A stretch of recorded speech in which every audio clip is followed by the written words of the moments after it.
Hello, my name is Daniel Ross, and today on a load of BS on sport with myself and Dan Biggar, it's Dan Biggar. And we are going to spend a bit of time together today, the two of us, rolling back the years and reflecting on a great career. That's not mine, I should add, but that is Dan's career, which is, at least in professional rugby terms, has just come to a conclusion as of last week. Dan has now officially retired. The first obvious quick question is, how do you feel? um, Busier than when the last. If this is what retirement looks like, then I'm in for a rude awakening because the last couple of days have been absolutely manic in terms of we've been jumping on flights back to the UK to do some bit spending a couple of days in the UK, seeing family, friends, etc. And before flying to Australia on Sunday. So yeah, like I always think people always told me retirement is basically like leaving Hogwarts in Harry Potter world, and you're back. Basically, you've been living the dream for the last 19 years. And now you've got to go into the muggle world where you look a little bit out of place from being a sportsman. That's right. Now, because over the last few months, I mean, we've been talking about this. It's not any great shock or surprise that here we are today, but you've said many times you're ready, you're not going to miss it, you know when you know.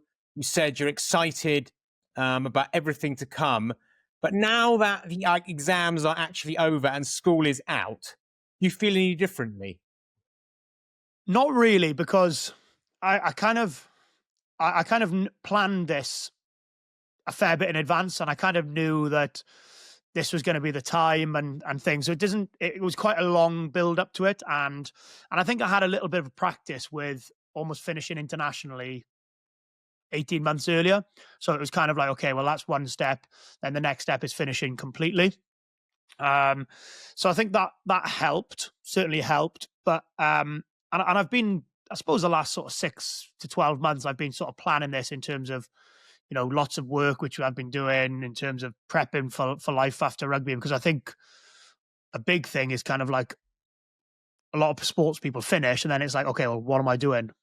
And bits and pieces like that, you know what I mean? And as I've been sort of looking at stuff, we've started up the SBS, haven't we, in terms of which is great because it basically bridges the gap between athletes and business, really, and sort of people going into different stages of their careers, etc. So I've been lucky that I suppose I don't feel any different because I've had a long build up into it. And obviously, going to Australia on Sunday for the Lions tour is kind of like still almost feels like that's part of my career. And I think when I get back from the Lions tour in Australia and sit by the pool or whatever in France and do absolutely nothing for a few weeks, that'll maybe feel like actual retirement rather than going into something straight away, if that makes sense. It does. And I wonder whether it'll be at that point when the dust has settled, because in a sense at the moment you're just in that like crazy immediate aftermath. There's like bucket loads going on, as you say. When things quieten down a bit, you'll have a few more moments for reflection. And what do you think? What do you think you're going to miss most? Maybe that will change over time. But what do you think? You're probably not going to miss the early mornings and the endless running and all that sweat. But what things are you going to really be sad to say goodbye to? Being around the boys, day in, day out, and it's very different. Even when you're, I'll still be in like all the WhatsApp groups and things like that, but it's not the same. Being in amongst it, being part of the sort of the banter and the changing room banter and stuff, that'll be something which will be hard, even if you're grabbing dinner or coffee or WhatsApp groups, etc. with them. It's not the same on a day to day, week to week basis. Throughout a season and a career. So that's something that I think I will find hard in terms of, I think it'll be great for the first bit of time to get to have something different, completely change, etc. But I think that'll be the hardest thing, I think, in terms of just making sure that, and even when it's because like quite often I'm part of being torn in these groups or in the changing room and stuff like that, and that's kind of what you'll miss. And I think you can always judge a person if they're able to take the mick out of themselves, and I've been able to do that quite well for the last 19 years amongst the group and in front of people. So I think that's the thing that I'll miss the most, the day-to-day interaction with the group. But certainly not the training, like you said, Daniel. I've got to now I've got to be careful on sort of what I eat and how little I do. So that'll be the next plan. Yeah. Yeah, you're not going to come back from the Lions after a few too many Castlemaine 4Xs and burgers and barbecues, and you have to be That's good. doing laps Good. around the pool. That's good knowledge of the Aussie beer as well, there, Man, Daniel. Fair definitely, play. yeah. You're a man of experience. A man of Very much. experience. Very much. I mean, talking of taking the mick out of yourself, are you going to keep up the French speaking? Yeah, absolutely. Yeah, yeah. Well, my Yeah, French is at a good enough level where I'm. decent level. Yeah, Yeah, and the thing is, when we're going to be carry on living in France. We've got that's right. another year or two. My boy, my eldest James, is in French school there, so I think we're 100% going to do another year, hopefully two, and then it's kind of we're at a bit of a crossroads then where where he goes into secondary school and bits, and it'll be like, does he want to stay in France and go to school, or does he want to come back home? So I'll definitely keep using the French because day to day interactions and not being part of the club anymore means that I'm probably going to have to improve my French a bit more as well in terms of dealing with the electricians and the plumbers and bits and pieces. Although in the south of France you cannot find anybody who will work in August and July because the weather's so hot. Everyone's done their work all year round and they're on holidays On basically. So you'll holiday. do very well to find someone. Yeah, I guess like your knowledge of French line-out calls isn't going to work in the supermarket or the schoolyard. So you're probably going to have to expand the vocab to be a kind of a good part of the cocktail party scene and the beach scene now. Yeah, I know how to order a beer in French, and that's basically that'll be the first 6 months. And I'll hope if I can use as little French apart from that as possible, I'll have done very Yeah, well. absolutely. Now, just taking a step back, thinking about rugby and the game, and I sort of couldn't resist wanting to just ask, get your sort of views on it, especially now that you've stepped back from playing, and maybe it gives you an immediate opportunity to reflect. Because actually, if you look at the game that you served for so many years, rugby union is in a state of financial and structural flux, whether it's from the grassroots to elite, domestic leagues, the governance of the game. And I think if we just focus on the Northern Hemisphere teams, which we know best, there are just huge challenges, a lot of financial sustainability challenges. I think you look at what the traditional broadcasters cutting back, a lot of fragmentation of the rights across platforms, private equity money coming in for a bit of short-term cash injection. But I think it seems that those cash injections have put like the Six Nations and the Premiership at arguable long-term risk. And I think for me, there's this battle for the sports soul a bit, the balance of the tradition of the game. And then you've got the backdrop of, say, Mike Tyndall and Co. Rugby 360 project, not to mention the Welsh national team's position at the moment. So taking that step back, you're no longer a player, admittedly very recent ex-player. How do you see the future of the game? What excites you? What worries you? Do you know what, Dan? I think you could have just talked yourself into a job there because I think you've just summed up the state of rugby union in about 30 to 45 seconds. I'm a little bit, even though I suppose, relatively young in terms of my lifetime. I'm a bit of a traditionalist. I love that the Six Nations. It's kind of like that's the calendar. That's where you mark your rugby calendar around, don't you? You get everything marked in there, and then you work around. Okay, what trips am I doing, etc. I love the traditions. I love like the almost like in the Six Nations as well. Is nothing better for me. Like we've tried all the pyrotechnics and everything in Cardiff and things, and it just doesn't work. Like you get a Welsh choir, you get a choir on the pitch, building that atmosphere for a Saturday afternoon. So I'm a real traditionalist, although admittedly I know that the game, the Welsh game, the British game, the Northern Hemisphere game, the whole game actually in general is desperate for a cash injection, and it's desperate for new fans, younger audience, etc., etc. Now, how do you get that?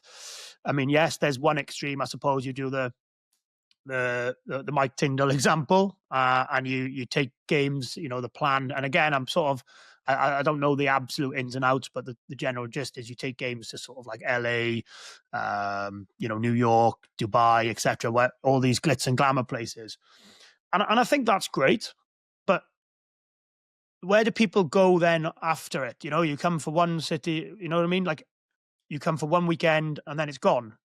You're not then going to be, if you live in LA, you're not then going to be interested. Oh, well, there's another one in New York, or there's another one in Dubai or Sydney or whatever. So I think there's all the right things, and I'm all for trying new bits and pieces, but it's about attracting younger audiences. And by attracting, how you attract younger audiences is you make people like, let's go for one who's pretty current and and relevant is Henry Pollock.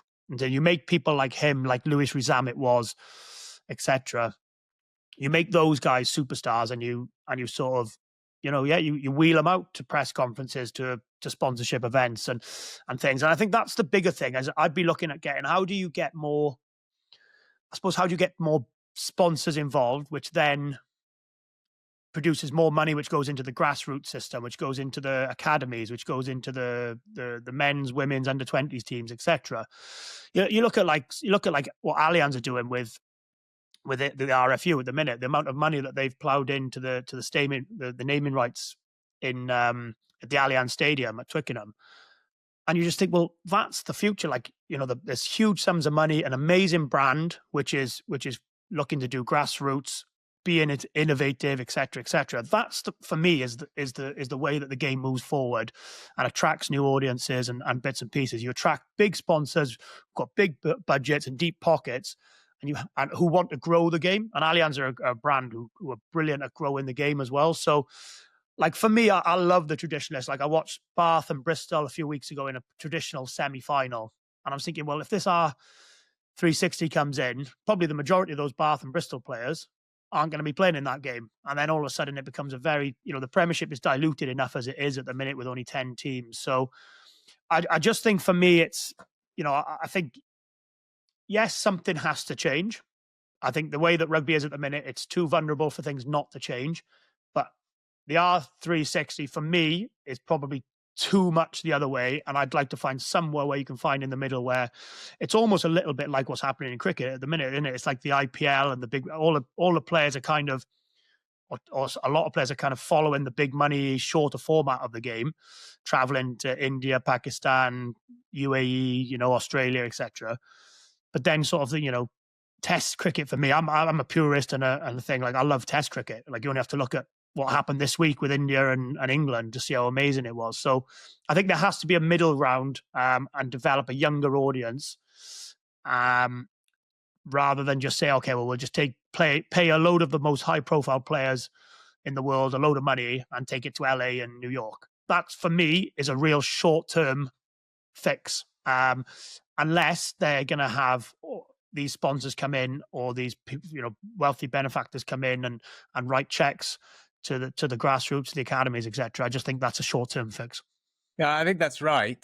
I think it's a balance, isn't it? Because one wants sport to be entertaining, one wants sport to be opened up to new audiences, one wants it to become accessible. There's often a debate in the Six Nations that it produces outstanding games, but the reach somehow isn't as wide as you like. It doesn't trickle down to the club game. It's the opposite of football, at least in the UK, where the club game is primary and people have less interest in the internationals. I think it's the opposite in rugby. I mean, there are good examples, whether it's LIV golf, which I don't think in the long run has sort of proven to be the solution, or even McIlroy and Tiger Woods' newfangled golf format. I think it's a balance. You're not looking to rip and replace. I think, it's a dangerous game to rip out the heart and the soul of the game, like you referenced the India-England test at Headingley, which just concluded. I think anyone who loves the game wants that, which doesn't detract from also liking the kind of the pop and the candy T20. It's a die. I think you're right about R360, which I hadn't so much thought about, which is the everyone touring around the world. Where does the heart of the game lie if you have these sort of flashy weekends in Rio de Janeiro and Dubai? What does and that? Do you know what? Game? Do you know what, Daniel? If you're right, let's call a couple of names out. Let's say like Finn Russell. Let's say a Marcus Smith. Like these, just for these guys, big personalities, big players, going to be on big salary, attracting big money, etc.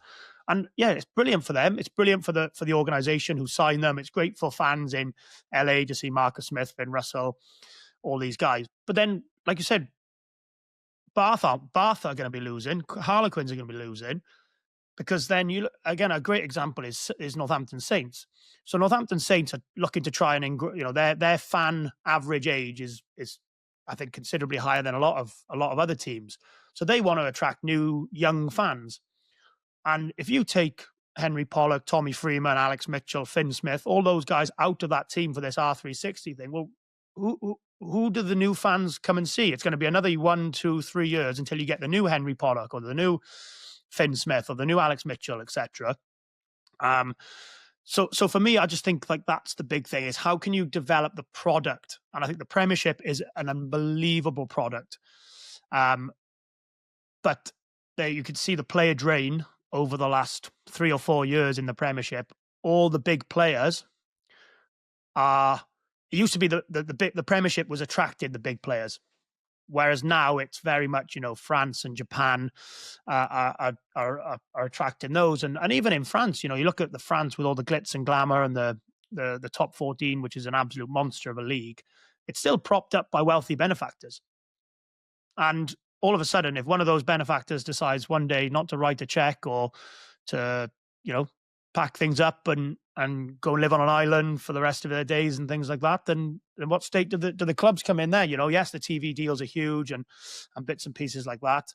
But for me, I just think there has to be like, there has to be like a bit of a, I suppose, a bit of a balance, because it's a little, like you said, it's a little bit like the IPL and those things. It's a little bit like the F1, etc., where you just do like a world tour. But then, like, where do you have those? Where do those people? Who do those kids want to aspire to be if they see people for one weekend a year?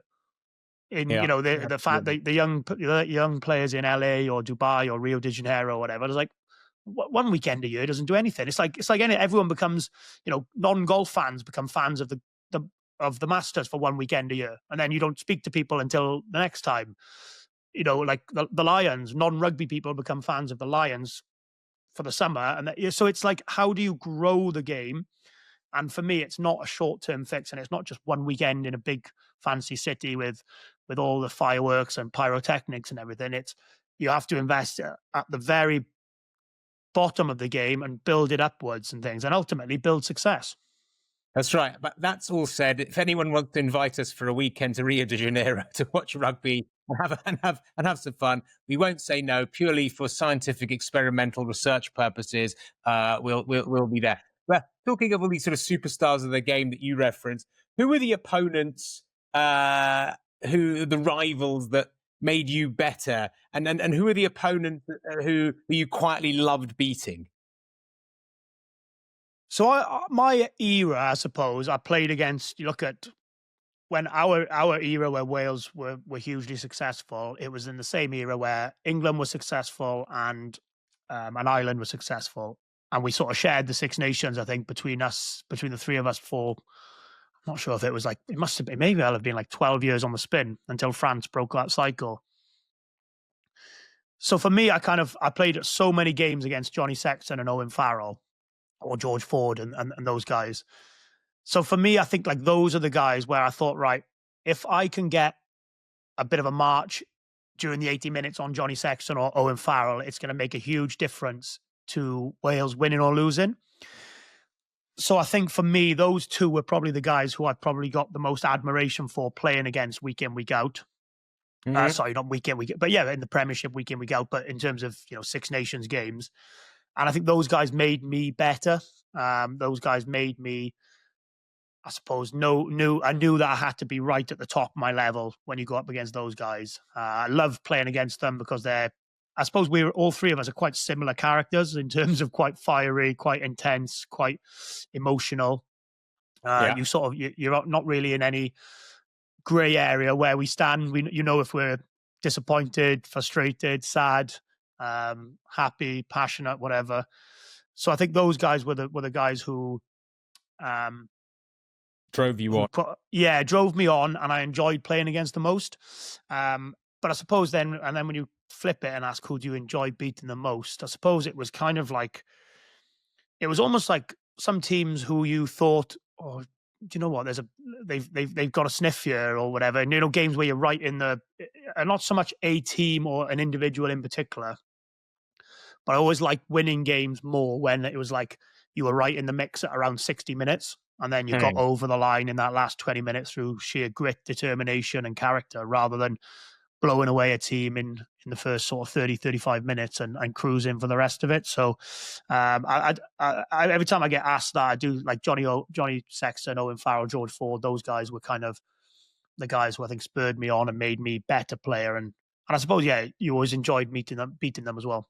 Absolutely. Well, look, why don't we hear from a few of your former teammates, rivals and friends?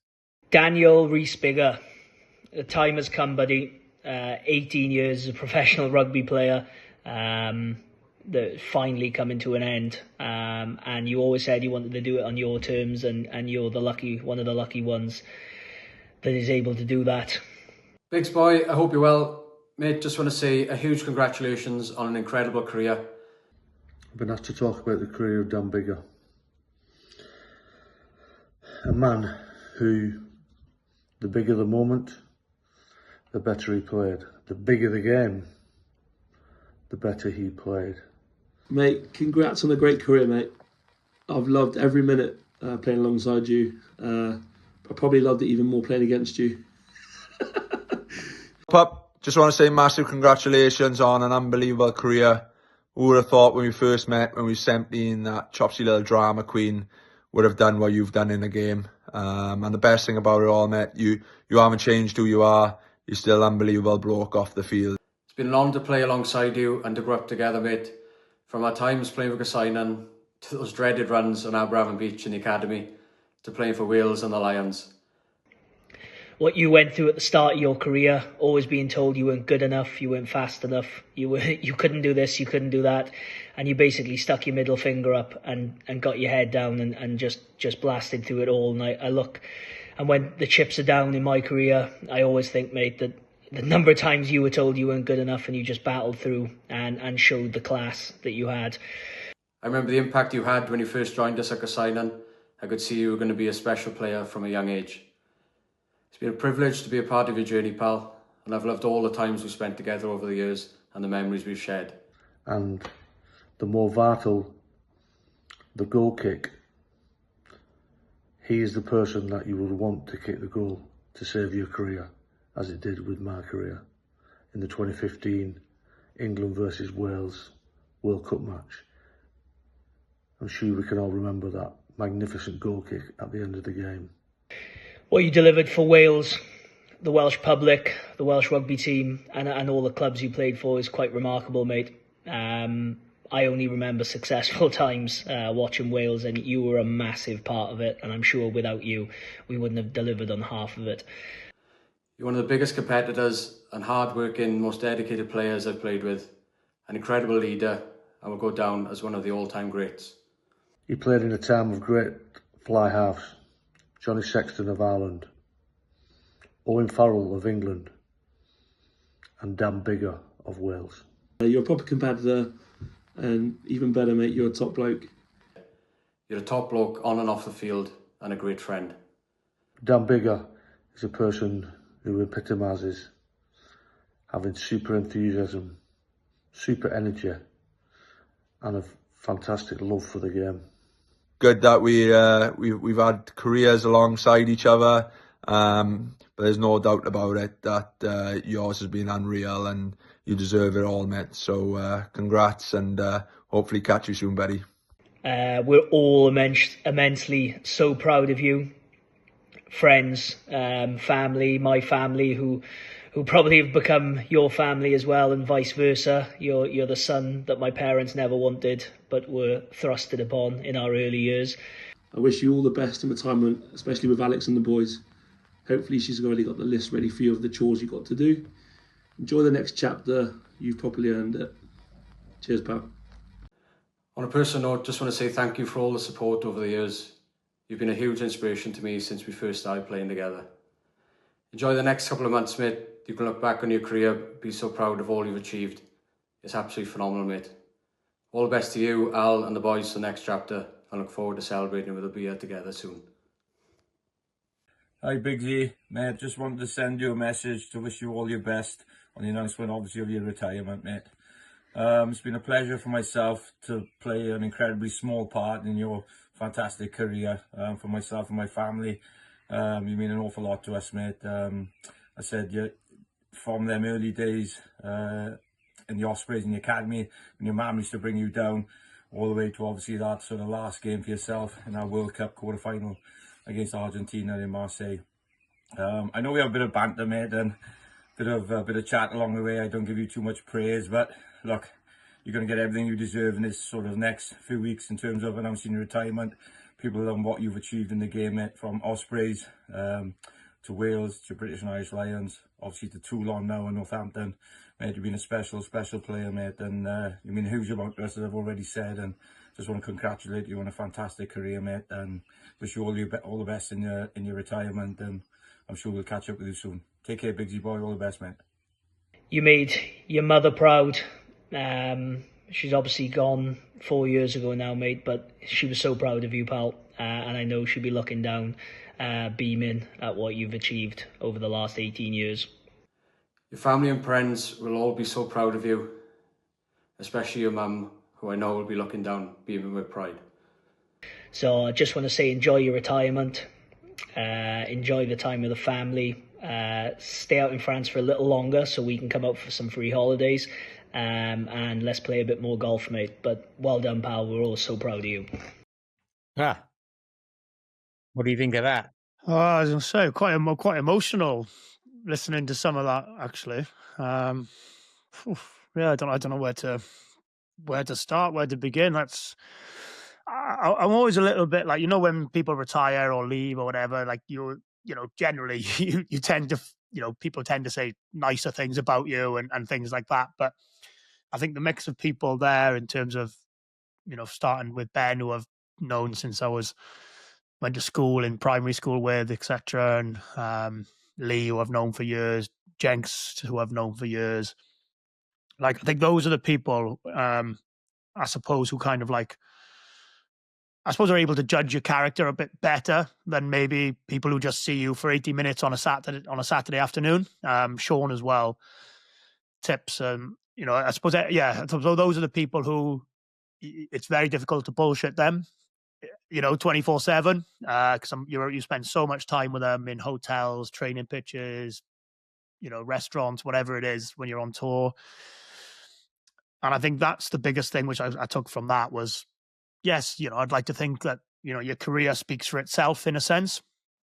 But I suppose people who I've spent a lot of time with and are able to judge my character better, I think is probably more fulfilling than anyone can say about me as a rugby player. And I always said, like, I wanted to be remembered as a really good bloke, first and foremost. A good rugby player, but I wanted to be remembered for a rugby player who has got bucketfuls of drive, bucketfuls of grit, bucketfuls of determination. And I think if I wanted somebody to describe me in a sentence, I think Shaun Edwards probably hit the nail on the head in terms of, if somebody could describe me, I don't want to be described as a flashy, brilliant player. And I mean that. I want to be described as someone who you'd bet your last dollar on, or your mortgage on, knocking over a goal kick when it really mattered, or the bigger the moment, the bigger the game, the better he played. And for me, that's kind of exactly what I would want someone to describe me as. So, and it's quite funny as well. Like, Shaun Edwards and Neil Jenkins are two guys who I reckon I probably had about 2 or 3 compliments in about 15 years off the two of them when I was training and playing. So to hear them say lots of nice things now is, I know that they mean it, because the pair of them would not be dishing it out if it wasn't warranted. So I suppose that makes me feel a bit more vindicated. But incredibly emotional to see a mix of people there as well. You've got it all on video now from Sean and Jenks as well, so that you can never take it away. I thought Sean was on typically poetic form. You could just sort of listen to him, whether he was sort of talking about baked beans or your goal kicking. I mean, the way he just has a very natural ability to build drama into everything he's saying. It was a lovely set of words. Yeah, you're right, actually, because you whatever he says, he's the type of person who, like, whatever he says, you listen to. And I think that's why, and the selection of people that have been picked there, I also know, Lee, Tips, Josh, Ben, Jenks, Sean, like all the people, they're people who don't tend to give that many compliments out too often as well, and you've got to kind of earn them a little bit. So, so I think that makes it a little bit more. It makes it more special. I mean, Sean reminds me of, I suppose, the particular type of motivational talk, which I suppose traditionally you imagine big coaches coming into dressing rooms and banging the drum and winding the team up, trying to motivate them and get them going. But I mean, Sean is the best example, I think, of the opposite, which is that fewer words count for more. Yeah. I mean, the best thing we used to have meetings with Sean, and everyone thinks Sean is the best defensive coach of all time, and quite rightly so. And everyone would think it would be really technical, loads of detail, loads of meetings, taking notebooks, etc. And we said it on the pod before, but the meetings with Sean would be 5 minutes maximum. He'd deliver 2 or 3 key points, and he'd say, defense isn't that complicated. You know what I mean? Defense generally is quite an easy thing if you can be at the right emotional level. So when he speaks, people listen, and you knew that you didn't want to let him down as well. Like, that's a big thing. You never wanted to let Sean Edwards down. And if you did, you tended to know about it, but in the right way as well. And I have to give Jenks a bit of a mention as well, because he sort of said in the little video that he said, I'm happy to have played a small part in my career. And I think he couldn't have undersold himself any more than that. The amount of hours, they probably add up to weeks and months actually on a training pitch and a field with Jenks and Lee and things. And without him, I wouldn't be where I am, or wouldn't have been where I've been. Where was the relationship with Jenks? Was that more Ospreys days or with Wales? So Jenks started when I was 15. He was sort of started doing like the National Academy setup then. So that's when his first role is, before he went into the senior team.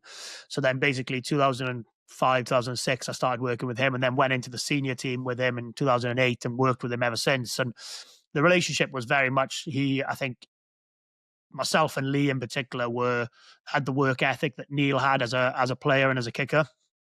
And I think he could see a fair bit of himself in us as well. So he sort of invested into us.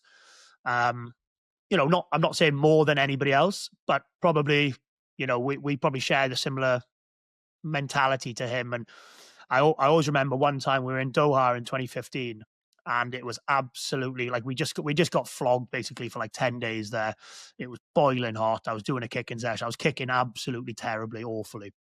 And I was sort of having a bit of a strop and a moan, and I was saying, Jenks, it's too hot. I'm tired. We did too much last night, etc. And he said, do me a favor now. If you're going to moan and sap and be like this, get yourself off this pitch and don't speak to me for the rest of the week. It was slightly different words he used, but it was very much like, okay, give yourself a bit of a kick up the arse, give yourself a bit of give yourself a bit of an uppercut.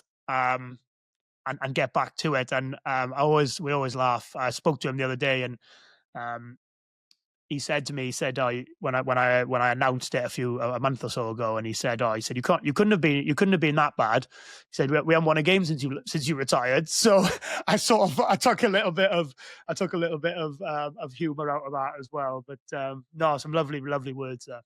It's true to say that, sometimes a sportsman's records can be enhanced by their absence. Maybe yours is one of them. Yeah, sometimes that is very much the case. You sometimes get better when you don't play, but is that actually amazing? Sometimes when a player goes, you know what, I didn't mind being dropped today, or just somehow not being included. That was a shocker. I'm quite glad just to sort of be in the background, away from the fire of that shit show. Yeah, 100%. Yeah, I think anybody who says that isn't the case is absolutely full of shit, to be honest. Because if you're getting absolutely thumped on a Saturday afternoon and you're sitting in the stands and things like that, and you don't want the team to be playing poorly. You don't want people to be playing poorly, but sometimes it's nice to be away from it when things are going like that. But luckily we didn't have too many of those over the years. I haven't had too many of those over the years. Been lucky to be successful, and something that Ben said actually. I think like that's the thing which I'm most proud about as well, is kind of like, almost sticking my middle finger up and sticking 2 fingers up to people who doubted you and things. And that's what I actually loved. I loved that in my career. I loved almost having a bad game or a difficult moment, because I loved that week of putting in an extra 10% on the training pitch, or concentrating a little bit more, or just finding something else in me, which then made the following week when you played well and got a result even better. And I think there was always say, like with the Welsh number 10 shirt, there's always somebody better than you. And for me, I kind of felt like that was the case until the very last day. And I felt like I had to prove it and stick two fingers up to everyone over the years. Well, there is an interesting psychology, which we were just sort of touching on, which goes in all sports, which is, of course, I think most professionals would never say and never truly feel that they want their team to lose. But if you're competing with someone else for the shirt and you see them do brilliantly well, score a hat-trick, kick all their goals, score a century, there is a sort of a small part of you which probably feels, damn, they've just cemented their place, because you don't want anyone to fail per se, but you kind of need them to a bit if you're going to regain the shirt, right? Yeah, I think there's no doubt there's an element of that in every single sportsman that's ever lived. And anybody who says they don't have that is an absolute liar. But what the best coaches or what the best teams do is they install as little of that as possible. And a bit of a good example was when we were 2018, 2019, where we were almost a club side Wales at that point. We had the continuity of the squad was so regular. I actually was second fiddle to Gareth Anscombe for quite a few of those games. And I have to say, when you're successful, it's a lot easier to be complimentary or nice about your opposition or the guy you're competing with. And I wanted Gareth to play well. I wanted us to be successful. And Warren Gatland and the coaching staff and Sean and those guys there, Jenks, they built that into the squad. And they built that there wasn't, if you played 1 week, if you didn't play the next week, if you didn't play for 3 weeks or weren't involved at all, the squad was incredibly successful. And one thing that we did, and something that I think is important as well, and I know, sports people, yes, all the things that have been said about me in the videos, etc. But ultimately, sport's a job, and you have to earn a living from it as well. And one thing we did, and Martin Phillips, the CEO of the Welsh Rugby Union at the time, was instrumental in this, was that we split all the winnings and the match fees and bonuses, etc. We split it amongst the wider group. So it wasn't just it wasn't just the 23 who took to the field that benefited. And I know it may sound to people like, oh, that's, you're privileged to play for your country, blah, blah, blah, all those things. But the difference that makes to a team harmony and the atmosphere in the group is, it can't be measured, because everybody, everybody then is putting a little bit more in for the team, because yes, ultimately you want to be out there playing and competing, but if you're going to be getting a share of the profits or the share of the win bonus, etc., the tournament bonus, whatever, then all of a sudden you're like, and Martin Phillips was like, it's going to cost the union a little bit more money, but he was like, it's an absolute brilliant idea. Glad that you guys have come to us with that decision, because it just drives standards and keeps people on side, and it took so much of the wanting your opposition number to fail, because you wanted the whole team to be successful and everyone benefit. Because as well, if you're playing well and it's a lot easier to make the odd change here and there. You know what I mean? And I just think it was a really, really cool thing to have done, and I think that's something that we should be proud of as a group. We did as well. And there was a few boys who, it was funny actually, in 2019 we had a few boys who weren't looking like they were going to be playing, and they were laughing and joking, saying like, "Oh yeah, we want the split, etc." And then they ended up playing like 2 or 3 games, which I didn't expect, and they were like, "Oh, actually, can we change our mind now? Can we just keep it for ourselves?" type of thing. And we had some good laughs over that. I mean, actually, if you can remember all the way back to our conversation with Sia Khaleesi, talking about like what was it that enabled that team to win back-to-back World Cups, and without going too much into detail on that, one of the things I definitely remember was that those who were on the bench, and they sort of called it the bomb squad, at least for the forwards, it was considered almost a bigger privilege. They were their own kind of special unit. And however you want to articulate it, they had also obviously inculcated this very same culture, which was all for one. And he himself said, if I had to come off at half time, which would be traditionally considered a bit humiliating, particularly for the captain, if it was in the interests of the team to win that game, he wouldn't have given it a second thought. Easier said than done, but if a team can kind of maintain that culture and that spirit, Yeah. You can't beat that. It is easier said, and the Box actually have done an incredible job of that. Almost to a much higher success rate in terms of winning back-to-back World Cups from what we did. But it's the Box, to me, that's not a national team now. That's a club team almost. The amount of time they spend together, the continuity in the squad over the last 5 years. And that's what it does. When you spend time together and you invest in your squad, invest in your players, invest in your staff, etc., you get the rewards at the end of it. And also, you know what, people always say to me, what's culture? How do you create a culture? You don't create. I don't think you can create a culture. Culture creates itself. And I think that's what you do. And almost then the environment that you are in leads to things like Sia saying, if I came off at 40 minutes, if it was for the benefit of the team, that's all that matters. It leads to things like the players going to the CEO and saying, we want to split the profits of the win bonuses, tournament bonuses, match fees with the wider group. So it's, you don't, culture almost creates itself in a sense. I don't believe, I always think, how can we create a better culture? Well, if you've got to ask that question, then you're struggling anyway. Culture almost just creates itself. So I think that was, and that's what the Box have obviously done, and probably why, yes, from a technical level, but you don't win a quarterfinal, semi-final, and final by 1 point 3 weeks on the spin without having something a little bit different than playing ability. It's really difficult to define how you introduce it or what makes culture. I think it's the accumulation of small good habits and behaviors which in aggregate create that culture. Now, I hope you've got the tissues to the ready, because we've got another little montage for you now. Jeepers. Yeah, hold on tight. So retirement it is it? Dan, what an amazing playing career you've had. Your game has earned you a formidable reputation and has brought great joy to rugby supporters around the world. Your achievements over the last 20 years have been a direct result of your hard work, your determination, and your resilience. From the very beginning, your first Welsh Cup under 16s, long time ago. So your playing career? Thank you for my blissful ignorance as to how much a match ticket actually costs, providing many an excuse for a trip or a weekend away to come and support you, both close to home and all over the world. From Wales to the backwaters of Fiji. Both, in New Zealand, in Bordeaux. Just think that from the muddy pitches of Banwyn Rugby Club to the most esteemed rugby venues of the world, we have enjoyed watching you kicking a rugby ball. So 2 sticks.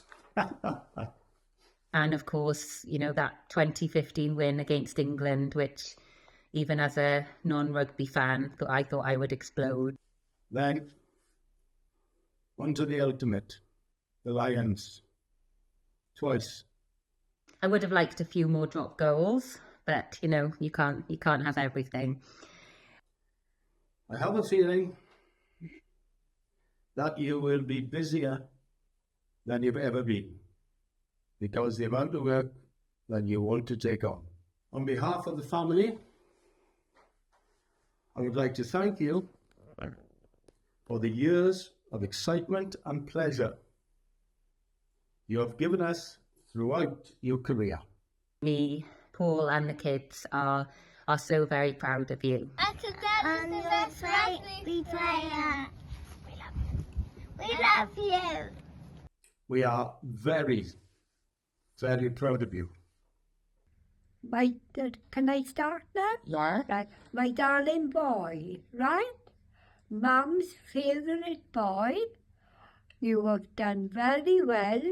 Broken my heart many times on that field, but you've done well, and Mum thinks the world of you. Mum thinks the world of you, and we are the best of pals, okay? I just say, well done. Isn't it? Well done. You've had a good career, and now it's put your feet up. We all love you very, very much. Thanks for everything. I know that, you know, without any doubt at all, that Mum would have been bursting with pride at this moment, looking back on what you've achieved. And, you know, while the things you've achieved have arguably, you know, in the last few years have been the pinnacle of your playing career, the fact that you are being bashed about on a rugby pitch once a week, and her nerves could have returned to something resembling normal on a match day, is something which actually may have topped all the achievements before. I think wherever she is having a large glass of Sauvignon Blanc this evening. I look forward to seeing more of you on a weekend, and I know that whatever you do, you're going to make a huge success of it. I love you. I'll always love you, no matter what. Congratulations, Daddy. Congratulations, Dan, on an amazing career. We're so proud of you and of everything that you've achieved. We're so glad and grateful that we get to spend more time with you now that you're finished, and so looking forward to the next part of your career. We love you so much. Love you. Goodbye. We love you. Bye. Love you. There we go. Oh, yeah. I don't know where to. Oh, I said I don't know where to. I like your grandparents best. Your grandfather was in a way just the most sort of blunt and just said, Yeah. You had a good career, now you can put your feet up.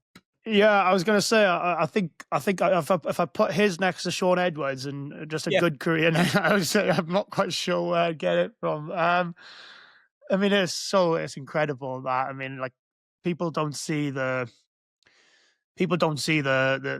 tough times, in a sense, behind, you know, when you go home on a Saturday afternoon after losing, and to have the people I've had around me have just been amazing. My wife Alex has, you know, had to put up with the most in terms of disappointments and frustrations, and, you know, giving up so much for me to be able to have done that. And it's emotional when people say, you know, because you never really know, because you never really know what people think, in a sense, until you probably get to things like this. And I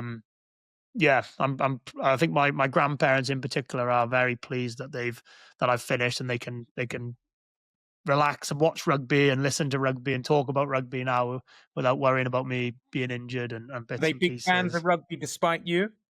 Yeah, they were a rugby fan. My grandfather's basically, they basically live in the same house. They're 98 and 99 this year. Yeah, wow. And they live in the same house, but they live separate. They've got their own rooms, they've got their own bed, etc. So my grandfather basically on a Friday night till a Monday morning, my grandmother basically doesn't see him because he's in his own room watching every bit of rugby that's on over the weekend. So, yeah, it's amazing. And you look, my dad was, I'm not quite sure he'd have a job as a news anchor reader, but he yeah, I mean, he's. I don't see him as much as everyone else when I was, you know, because we lived apart and things. But just knowing that the support, and I think when you see things like that, you kind of get the truth out of him, in a sense. So yeah, amazing. Man, like, my sister is just, you know, since my mum's passed away, and I think that's something that, like, she referenced. Since my mum passed away, me and her have probably become a lot closer as well, and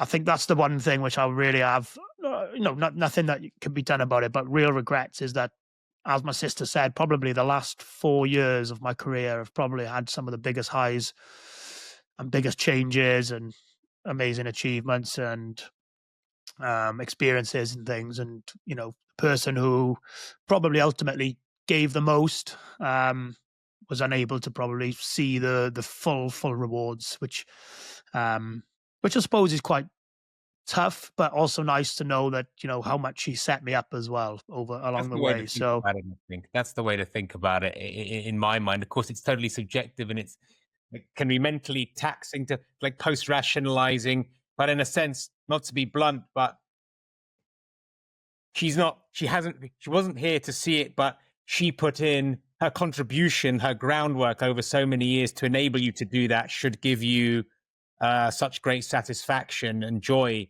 in a way. And obviously you've got all your father and grandparents all seeing the fruits of all those labors. And of course, like in any strong and great family, her memory still shines very strong wherever she may be smoking, enjoying her cool summer white wine.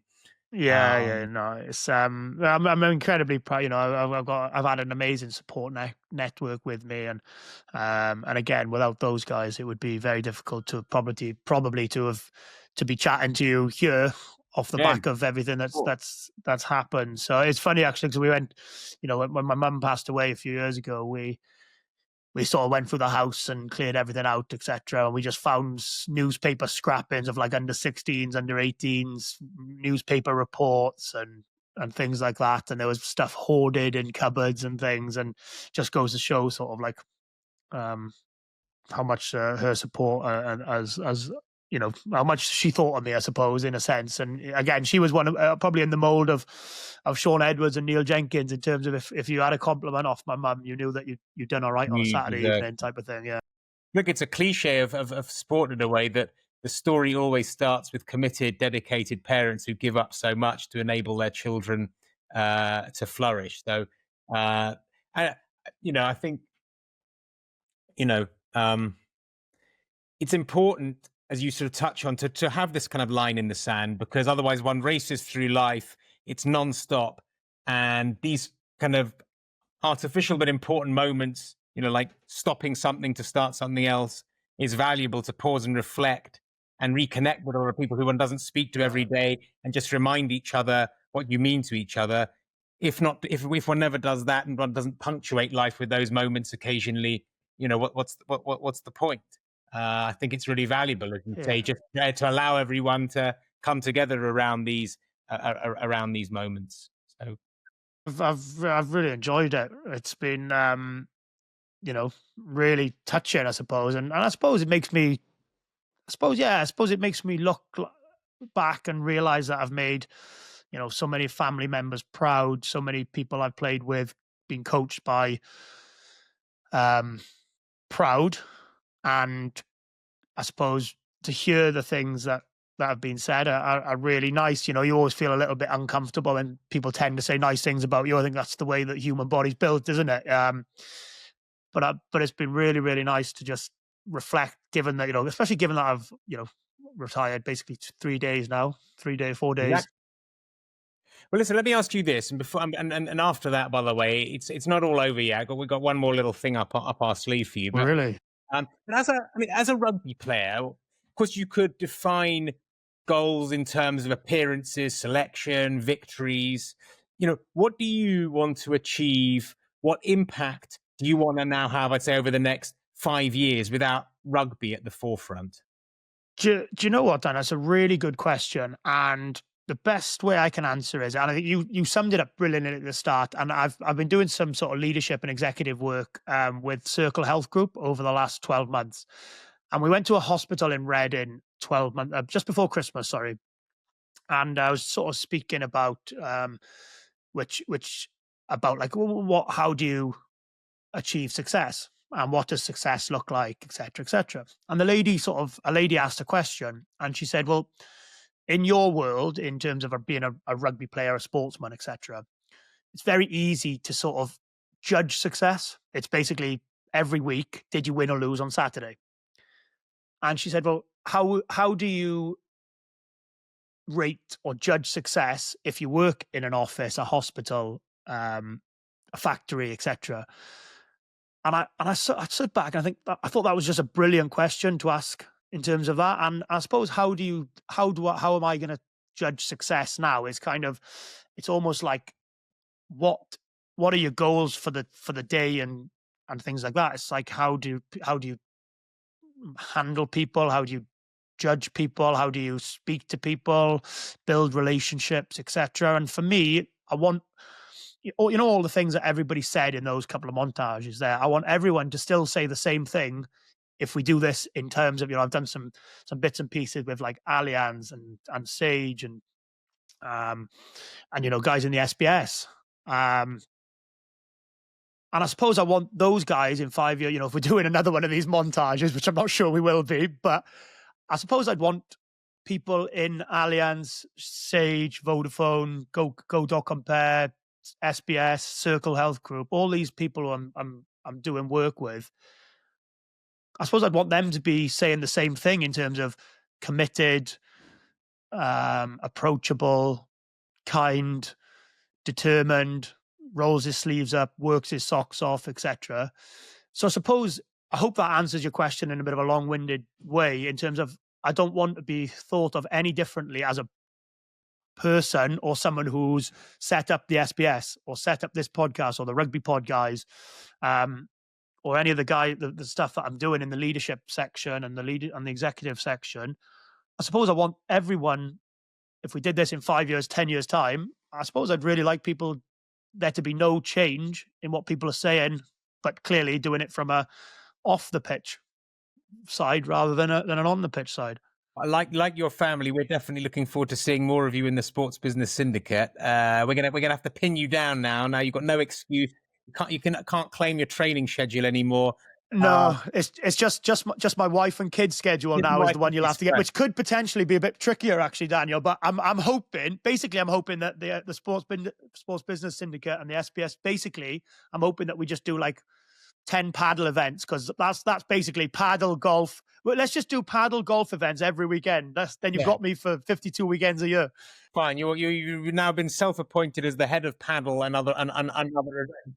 Actually, I mean, one of the things, I mean, you mentioned it a bit, but, we've got this amazing group of international athletes from all sorts of disciplines. And one thing that we haven't done, which I'm really looking forward to talking with you more, I know, is about like, how do we think of cool, creative ways to add value to that group? I mean, you are a representative of hundreds of athletes who are part of the SBS, who are either still playing, in a transition phase, have been retired for any number of years.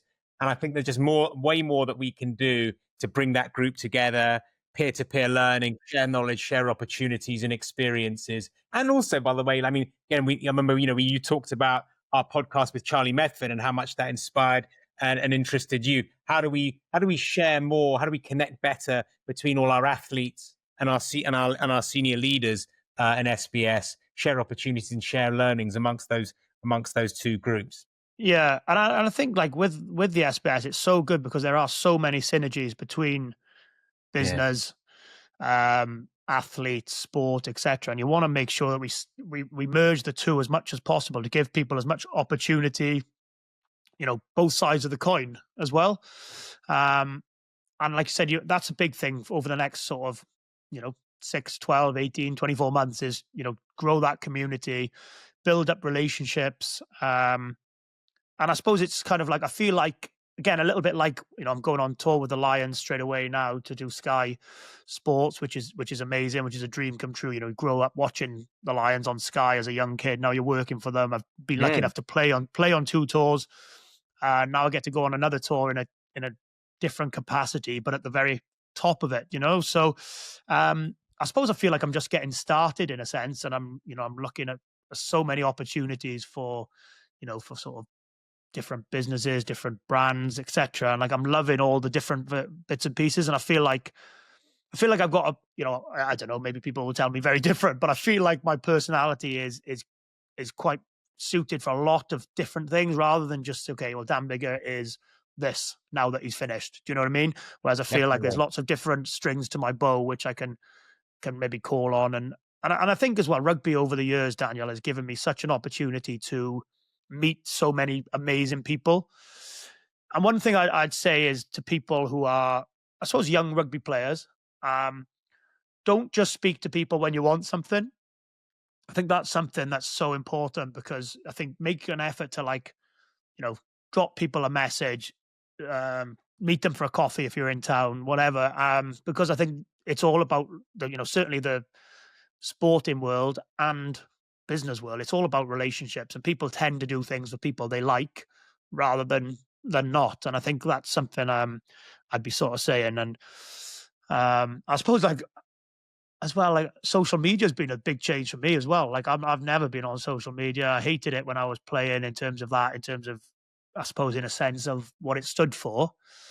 But you know, it's been a big shift for me in that sense, and I'm enjoying the LinkedIn and the Instagram stuff. Still finding my feet a little bit with it, but you know, really enjoying that side of it, being able to sort of show what I'm doing as well in terms of, you know, like the appearances that I'm doing and the people that I'm meeting and the connections that we're building. I suppose it's great to be able to show that from a different side, and hopefully people are sort of seeing a bit of a different side to me as well, rather than just the like who was it, Ben, was it Ben or somebody, just I can't remember who said it, the chopsy sort of chopsy fly half on a Saturday afternoon for 80 minutes. That was Tipperich.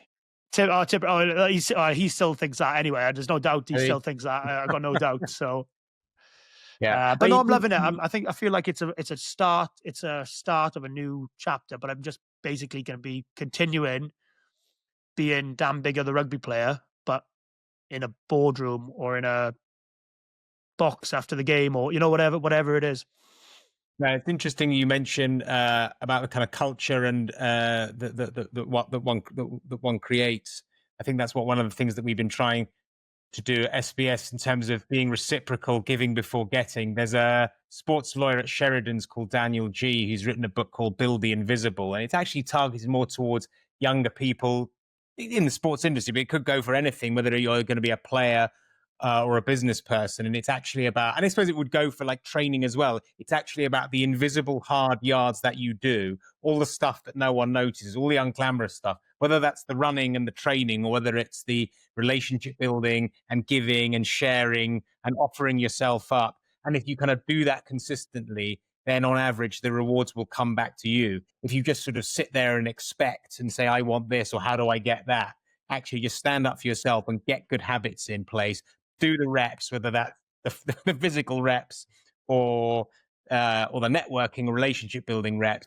Do that consistently, day after day after day, and good things. I couldn't agree more, because honestly, something I really stand by. People tend to do business, so people tend to do business with people they like, and that's why, you know, that's why it's so important, and that's why I say to young sports people in particular. And that's something that, like we said, at the SBS, we're doing a huge amount of hard work and hard yards with at the minute. And, you know, you have to still deliver. You can't just build relationships and people just do things for you. You've got to deliver that. You've got to be good at what you do, etc. And you've got to build something and show results. But I suppose like that for me is why I think I'll be, you know, I think I'll be able to enjoy the next stage, is because that's kind of been my whole career. As everyone said there, they've probably, you know, very few people will say Dan Biggar is the most skillful player that they've ever played with. But I hope, and like a lot of people have said in the videos, that Dan Biggar is probably one of the hardest working and determined, and, you know, delivers when it matters. Right. On that note, if you could have a send-off message from any global players now, who would be your top three? Well, I feel like I cannot win here, because if I say something and they're not here, then this is going to be... Well, it'll be a compliment that you want them, but trust me, whatever we're going to show you, you're going to like. So there's no rubbish here. Okay, well, who would you want? All right, if I was going to go, I'd probably want one of the Sexton or Farrell, for someone who I've played alongside, played it with and against so many years. Right. I'd probably want a Antoine Dupont, but that may be, I mean, he's dealing in Louis Vuitton and Cannes Film Festival and things. You're luck there, Benny. Carry on. Yeah, and then I suppose maybe like a Sia Khaleesi type of person, in terms of who's, you know, as a double World Cup winning captain, who's regarded as one of the best judge of characters and leaders of men. May well be someone from him. All right. Well, should we roll the VT? Yeah, if you've got Antoine Dupont in Louis Vuitton gear, that would be just the perfect send off. We wouldn't say another word. Biggs, what a shift, mate. 2 Lions tours, Test match 10, Centurion for Wales, legend, mate. Awesome to play with. Difficult to play against, but congratulations on your retirement, mate. You'll be very proud of what you achieved, and if you go into the next part of your career with half the determination that you had playing rugby, you'll be absolutely flying. Good luck, mate, and see you on the other side. Salut Hi Dan, I just wanted to make you a little video. Well, I'm going to speak in French because my English is still not super good at the moment, and I know you speak French very well and you'll understand. So I just wanted to congratulate you on your career altogether, in the club or with Wales. You have really been a great role model for me, a true example. I have been watching you since I was very young, and I have always looked at your performances with admiration. It was a real pleasure and honor to be able to play against you. So, well, I wish you all the best for what comes next for your post-career. I hope you will enjoy and take the time to rest and enjoy being with your family and loved ones. So, there you go. I hope to see you again soon off the field, and maybe we'll have a good beer. So, there you go. Enjoy your retirement, and congrats again for everything you have done. Hey Dan, just a little message to say a massive congratulations for what is for me a monumental career, a career spent striving to get absolutely every last drop out of that incredible gift and talent you have for the game, a career spent fighting for every scrap, giving everything from first whistle till last, a career spent inspiring the hell out of everyone around you, leaving them and every place you go to in a better place than when you found it, contributing to the game in just the most remarkable way, and providing a service that will never ever be forgotten. What a thing you've done. You are due a big rest, and yes, just utmost respect, admiration, and looking forward to what you do next, because I'm sure it's going to be just as awesome, and good for you. Take care, my friend, and once again, congratulations. Hi Dan, just a few words to simply congratulate you on the incredible career you had, everything you did for the land of the Gales, the Lions, and all the rest of your career that we know. To congratulate you for the talented player you were, with an incredible kicking game, but also a very courageous player. I remember every time we played Wales, we always said we had to target the number 10 to tire him out, because you were the strategist of the team. But you never backed down. We never managed to get you off the field. You were still tough. So it was just to say these few words to you and show you all the respect I have for you. See you soon. There you go.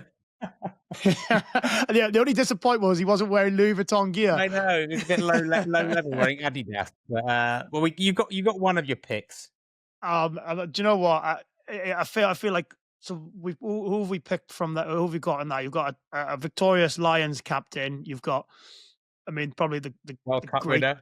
Well, I mean, probably the greatest 10 that's probably ever played the game in terms of Wilkinson. Certainly the greatest goal kicker. You've got probably the best halfback combination in the world, the best player, in my opinion, that's ever played the game in Antoine Dupont. Yeah, I mean, look, I'd be struggling to pick too many others, I think, from that group. And I think, do you know what as well? Again, it's kind of like it's easy for people maybe who we've played with to say really nice things, and I'm not sure how much everyone understood from the Intermac, and how much you understood from the Intermac and Dupont, but basically the Intermac in particular was saying that he was a big fan of mine when I was younger, and great to have played against him, and I suppose Antoine Dupont was saying that the game plan for France was kind of like to target the 10, but how again, sort of like what Sean was saying in terms of being able to roll the sleeves up and mix it and things like that. So and again, these people are not people who will just, I'd like to think, are not people who just give compliments out, no, they're not. every day. No, I'm joking. I'm joking. I mean, it's amazing. It is. Right. It really is amazing. No, absolutely. All extremely well deserved. Now, as far as our podcast goes, we are, obviously, because you're off on Sunday, it's the Lions, so we're going to take a little break. And so we'll be back after the summer fit and raring to go. And I'm hoping, Dan, that now that you're retired, are we going to do some in-person recordings now you're off the training ground leash? Yeah, we shall. Obviously, a bit, big summer ahead. Take a few weeks to rest, recoup, maybe look at some ways in which we can improve, enhance the product, etc., etc. And it would be great to be able to do some in person, because Zoom is an amazing tool, and all the stuff that comes with it, but if you can get in a room with people and build those connections, a little bit like what we spoke about previously, it makes such a difference, doesn't it? And I think that would be, a really good start for us. And hopefully, we've been lucky that we've had some amazing guests over the last 12 months or so, haven't we? Amazing guests, like, top A-listers, really, are we talking, aren't we? Yeah, absolutely. So maybe we can get a few of the guys who've just come on. Antoine Dupont. We'll see how you'll have to brush up on a bit of French, Daniel, and we can get down to Toulouse. I've got a degree in French. It's all there. No, I was just going to, I think, like I said, it'd be amazing to sort of, pick that back up, really, really look to polish it up. And I think it's got the makings of an amazing amazing pod, which we're loving doing. But like I said, we can get in person, come back strong after the summer, and we'll be in good shape. Really, really looking forward to it. We have to revive our ideas of the Saint-Tropez tour or the various Côte d'Azur like experiences, which at one point absolutely pies in the sky, but why not? Now listen, firstly, just to say thanks to everyone for listening to this special tribute and retirement pod with Dan, and to you, Dan, just from me, huge respect and congratulations for everything that you've done. I'm going to say everything you've done for the game. I have no sort of investment in the game, but everything that you've done and achieved just in of itself is absolutely amazing. And I think we are at peak Biggar moment where there's just so many exciting things in front of you. So as they say, profite bien. Tu parles très bien français, Daniel. Merci, mon pote. Everything is still to come. It's hugely exciting, and I'm hugely excited to be doing a bunch of things with you, and so lots to be excited for. So yes, congrats to you. It's a great moment and milestone that you should be absolutely very proud of, because everyone on this pod has already said very eloquently. And of course, finally, as we always say to everyone, make sure to subscribe to A Load of BS on Sport. Enjoy the archive over the summer. Please leave us a review if you enjoyed the show wherever you listen to your podcasts. Thank you very much. Daniel, thank you so much because I know it's not, to yourself, Tim and Kev, the producers. I know it's not, these things don't just happen overnight either. So I can't thank you enough for making my retirement a little bit more special with everything that you've done. So honestly, really appreciate it. Loved the last 12 months working with you as well. Even though you are a Spurs fan, I can look past that. And let's hope for a big next season and things moving forward. 100%. God bless. Take care. Cheers, Daniel. Cheers.